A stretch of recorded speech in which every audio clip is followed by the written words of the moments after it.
শুরু করিতেছি মহান আল্লাহর নামে, যিনি পরম করুণাময় এবং অত্যন্ত দয়ালু।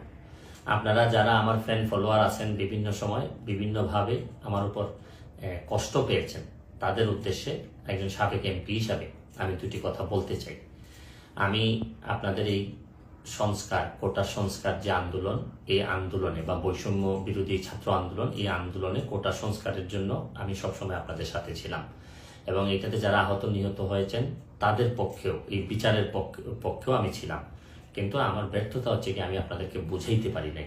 এটার জন্য আমি সম্পূর্ণ ব্যর্থ হয়েছি এবং আমি এই ব্যর্থ হওয়ার জন্য আমার যারা ফলোয়ার আছেন, যারা আমাকে নিয়ে প্রত্যাশা করেছেন, সবার কাছে আমি দুঃখ প্রকাশ করতেছি। আমি আপনাদেরকে আরেকটি কথা বলতে চাই। এখন যে কাঠামোগত সংস্কার আপনারা চাচ্ছেন, দেখেন এই সংস্কারের জন্য আমি বহু বছর আগে থেকেই কাজ করে যাচ্ছি। আপনারা দেখেন এই দুর্নীতির বিরুদ্ধে যুদ্ধ গত 15 বছরে আপনারা যে 2-3 জন মানুষ দুর্নীতির বিরুদ্ধে সোচ্চার ছিলেন, এর মধ্যে হয়তো আমাকে একজন আপনারা পাবেন। আপনারা জানেন যে আমি এসালামের বিরুদ্ধে নিজে বাদী হয়ে মামলা করছি টাকা পাচারের জন্য। আপনারা জানেন যে আওয়ামী লীগের বর্তমান কমিটির যিনি প্রচার সম্পাদক আব্দুস সুবহান গোলাপ, তার আমেরিকাতে 9 বাড়ি থাকা নিয়ে আমি নিজে বাদী হয়ে মামলা করছি। আমি পুলিশের সাবেক আইজিপি বেনজিরের বিরুদ্ধে নিজে বাদী হয়ে দুদকে মামলা করছি।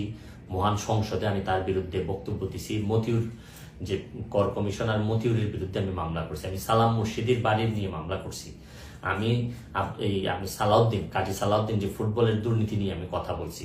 ওসি মুয়াজ্জেমের বিরুদ্ধে আমি নিজে মামলা করছি, করে তার 8 বছরের সাজা হয়েছে ডিজিটাল নিরাপত্তা আইনে।